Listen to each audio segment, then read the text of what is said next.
The set Malik gallery से मैं आपकी होस्ट रईसा मलिक।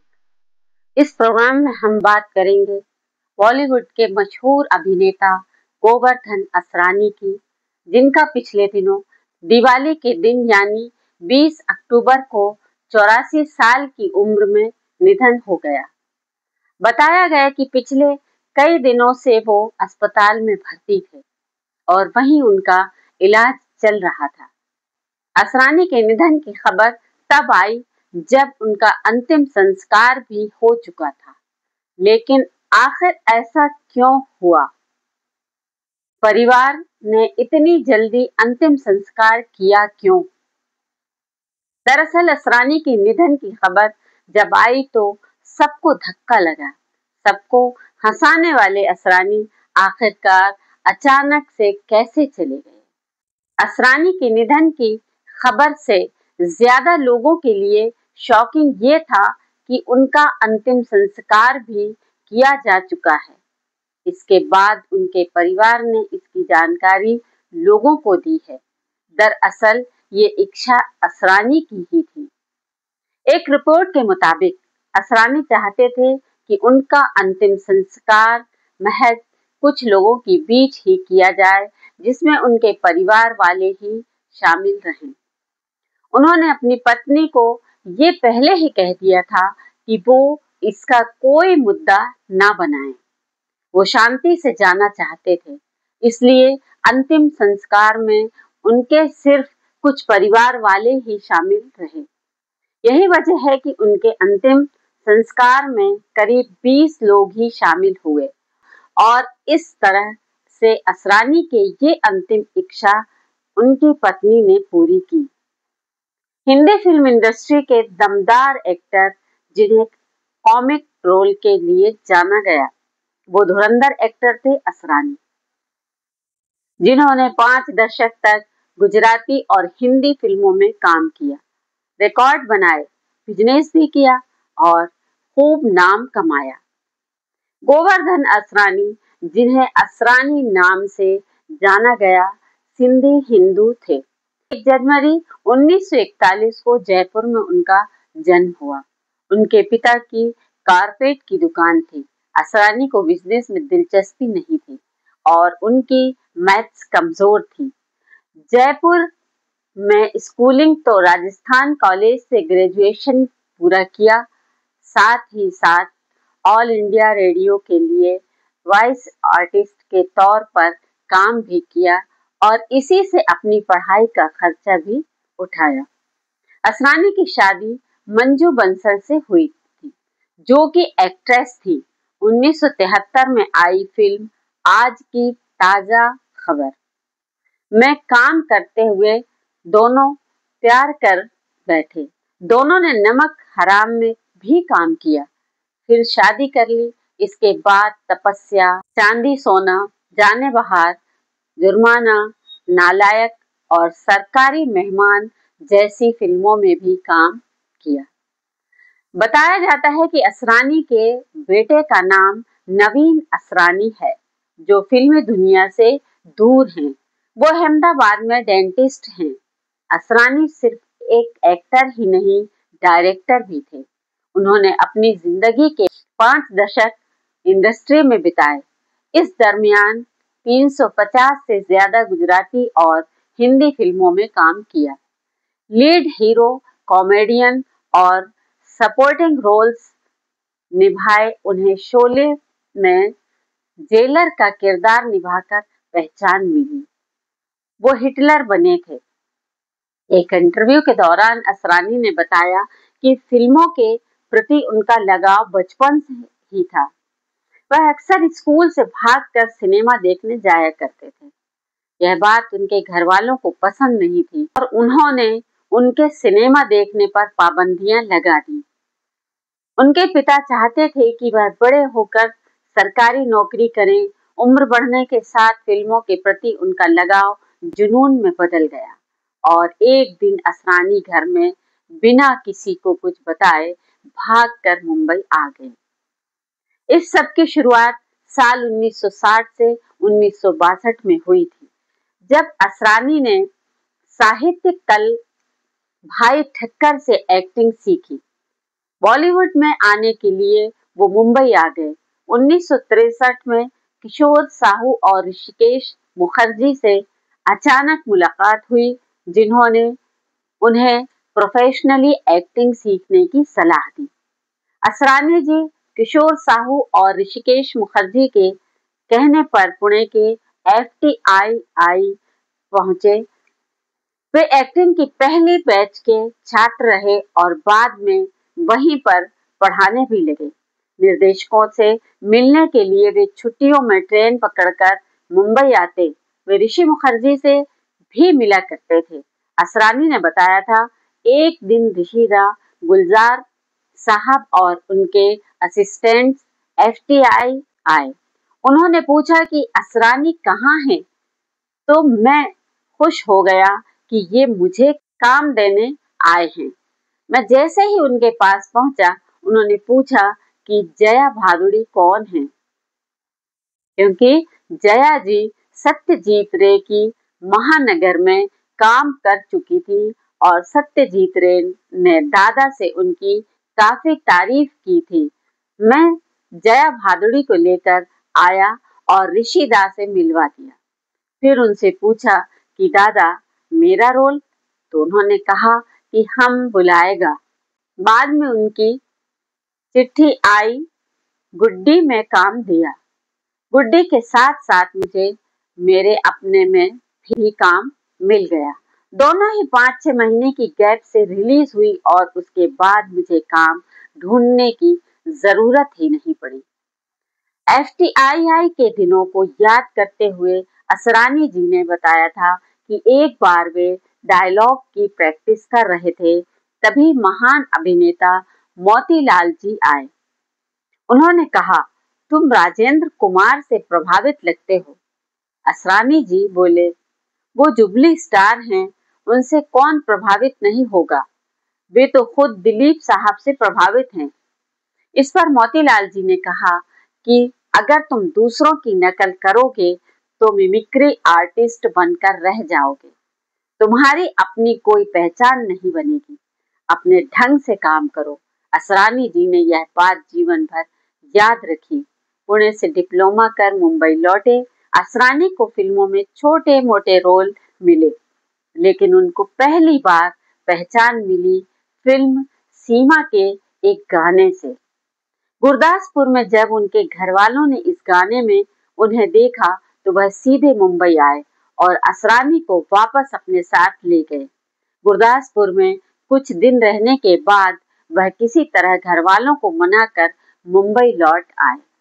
उन्हें 1967 में अपने दोस्त और एक्टर विश्वजीत की हरे कांच की चूड़ियां से एक्टिंग में ब्रेक मिला। इसके बाद उन्होंने पीछे मुड़कर नहीं देखा। हिंदी और गुजराती फिल्मों में साथ साथ आगे बढ़ते रहे। 70 के दशक में वो बहुत बड़ा नाम हुआ करते थे और राजेश खन्ना के करीबी दोस्त भी थे। वो राजेश खन्ना सन 1972 से 1991 तक कुल 25 फिल्मों में नजर आए थे।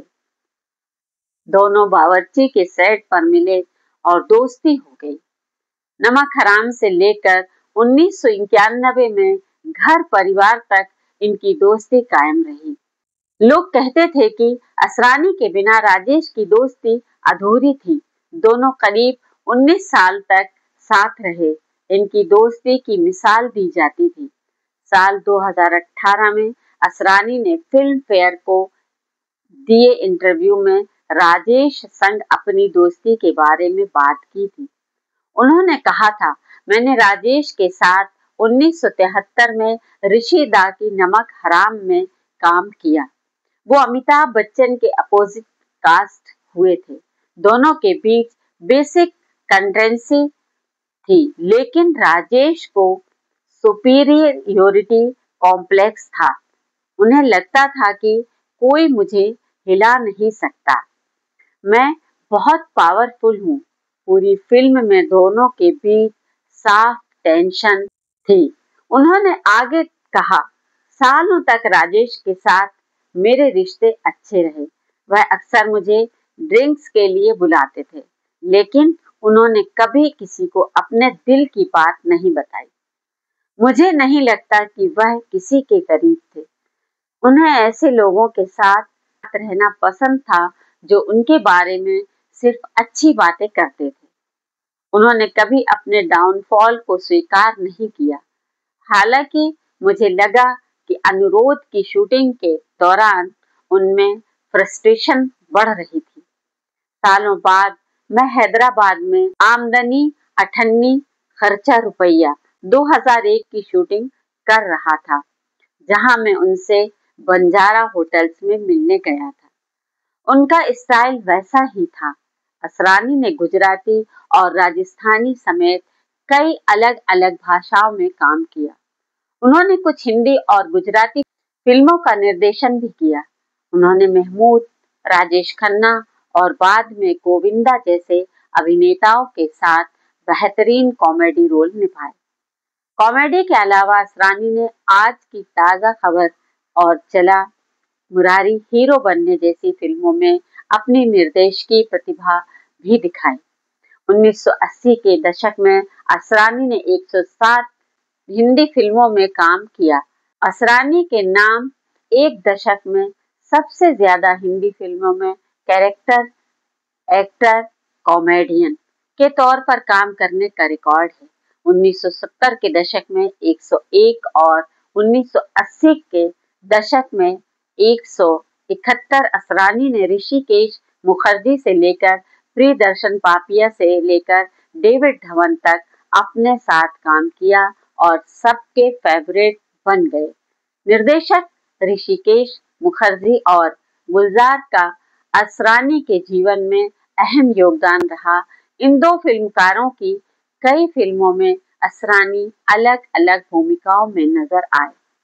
पिया का घर, मेरे अपने, शोर, सीता और गीता, परिचय, बावर्ची, नमक हराम, अचानक अनहोनी जैसी फिल्मों के जरिए असरानी दर्शकों में लोकप्रिय हो गए। इन फिल्मों में कहने को तो वे चरित्र कलाकार थे, मगर हास्य का पुट अधिक होने से दर्शकों ने उन्हें कॉमेडियन समझा। 1972 में आई फिल्म कोशिश और चैताली में असरानी ने निगेटिव किरदार भी निभाया। अमिताभ की कई फिल्मों में उन्होंने हीरो की बराबरी वाले रोल निभाए, जैसे अभिमान 1973 में चंदर और चुपके चुपके 1975 में प्रशांत कुमार श्रीवास्तव का छोटी सी बात 1975 में उनके द्वारा निभाया गया नागेश शास्त्री का किरदार भी किसी हीरो से कम नहीं है। शोले 1975 में एक संवाद बोलकर असरानी ने दर्शकों का ध्यान अपनी ओर खींचने में सफलता पाई। अंग्रेजों के जमाने के जेलर वाला यह डायलॉग असरानी की पहचान बन गया था। मैं यहाँ उनके सबसे मशहूर किरदार शोले के जेलर के बारे में बताना चाहूंगी। असरानी जी बड़े मियाँ छोटे मियाँ की शूटिंग कर रहे थे, तब उनसे पूछा गया कि आपने ये जेलर का कैरेक्टर कैसे वर्क आउट किया था, तो उन्होंने बताया कि सलीम जावेद ने मुझे रोल सुनाया और हिटलर की तस्वीर दिखाई। फिल्म इंस्टीट्यूट में हिटलर की स्पीच सुनाई जाती थी, यह सिखाने के लिए कि कैसे आवाज की ताकत से लोग दीवाने बन जाते हैं। वो सुनी। दिमाग में चार्ली चैपलिन की द ग्रेट डिक्टेटर भी थी। वही दो प्रेरणाएं इस किरदार में उतर आई और वह रोल इतिहास बन गया। यह भी होता रहा है कि कई बार कोई एक खास तरह की छवि किसी की चिपक जाती है और वो जिंदगी भर उसके साथ जुड़ी रहती है। असरानी के साथ भी यही हुआ और हिंदी भाषी फिल्म प्रेमी समाज में अंग्रेजों के जमाने के जेलर रहे। शोले फिल्म के जेलर के रूप में इनकी छवि लोगों के दिमाग में इस तरह घर कर गई कि जब भी उनको किसी और फिल्म में किसी संजीदा भूमिका में भी देखते तो उनको वही याद आता। इसमें संदेह नहीं कि इस फिल्म में उनकी कॉमिक टाइमिंग और संवाद अदायगी इतनी लाजवाब थी कि दर्शक के मन में स्थायी रूप से बस गई। ऐसा शोले के दूसरे बड़े कलाकार अमजद खान के साथ भी हुआ। वे हमेशा गब्बर सिंह ही रहे। फर्क सिर्फ ये रहा कि अमजद खान ने शोले में खलनायक की भूमिका निभाई थी और असरानी ने एक कॉमेडियन की। शोले की सफलता में दोनों का योगदान था। कई बार जिंदगी में संयोग की बड़ी भूमिका होती है। असरानी पुणे के फिल्म प्रशिक्षण संस्थान में जया बच्चन भादुड़ी के सहपाठी थे और इसका बड़ा लाभ उनको आगे के फिल्मी करियर में मिला।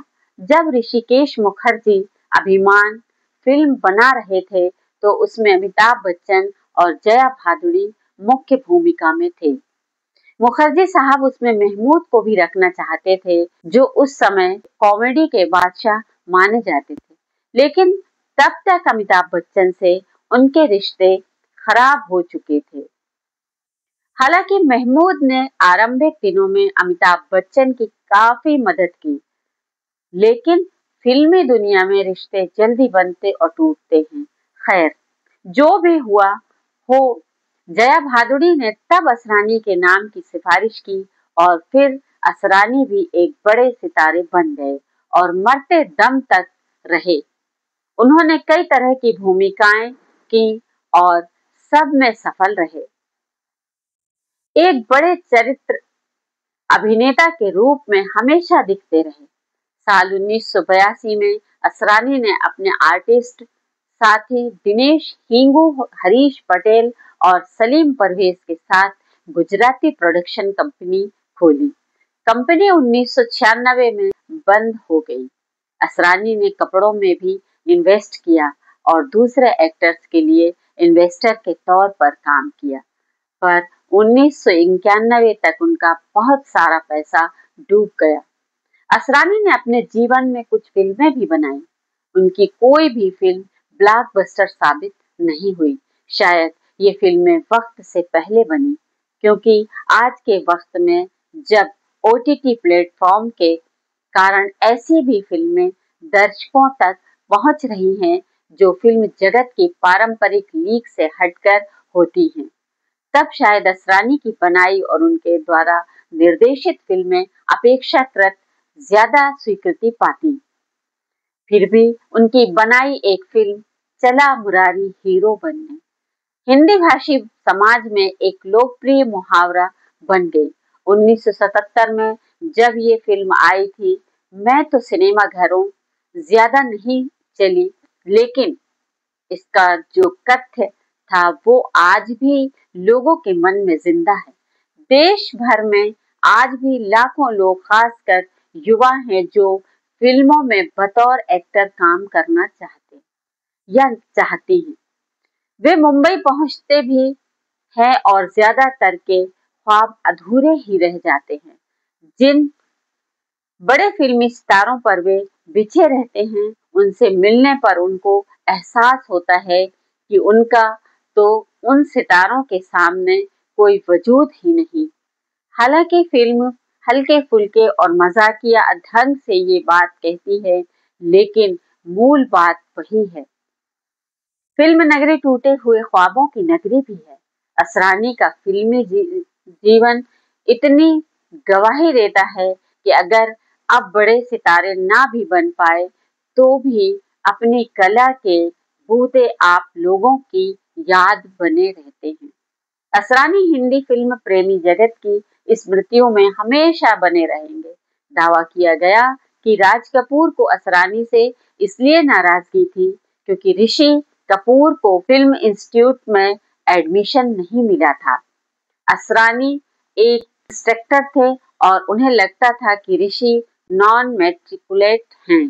सालों बाद राज कपूर ने असरानी को एक प्रोडक्शन में रोल ऑफर किया, लेकिन असरानी ने बहुत ज्यादा कीमत बताई और काम नहीं किया। दिल्ली की रामलीलाओं में किरदार निभाते हुए असरानी कभी नारद मुनि बने तो कभी रावण के मंत्री, कभी वह साधु के भेष में दर्शकों को चौंकाते तो कभी अपनी अजब डायलॉग डिलीवरी से ठहाके लगाने पर मजबूर कर देते। दिल्ली की लवकुश रामलीला कमेटी के वे चहेते अभिनेता थे। हास्य अभिनेता असरानी ने राजा जनक के दरबार में सीता स्वयंवर के अवसर पर अपने अनूठे हास्य अभिनय करते हुए राजाओं को आमंत्रित किया था। उनकी राजाओं को धनुष तोड़ने के लिए बुलाने वाली विचित्र शैली देखकर सभी ठहाके लगाने लगे थे। दर्शक अपनी हंसी तक नहीं रोक पा रहे थे। यूं तो दिल्ली की लवकुश रामलीला कमेटी की ओर से भव्य रामलीला का हर वर्ष मंचन किया जाता है। इसमें कई जाने माने कलाकार मंच पर जुटते हैं। इसी के तहत अनुभवी बॉलीवुड कॉमेडियन और अभिनेता असरानी भी दिल्ली वालों का दिल जीतते हुए मंच पर किरदार निभा चुके हैं। कोविड काल के बाद जब दिल्ली में पुनः रामलीला का आयोजन की बात की गई तो उस समय भी असरानी ने दिल्ली की रामलीला का हिस्सा बनकर उसे यादगार कर दिया था। असरानी अब हमारे बीच नहीं रहे, लेकिन उनके द्वारा निभाए गए किरदारों के माध्यम से वह सदैव हमारे बीच बने रहेंगे। और जब कभी शोले की बात चलेगी तो अंग्रेजों के जमाने के जेलर के बिना यह बात अधूरी ही रहेगी।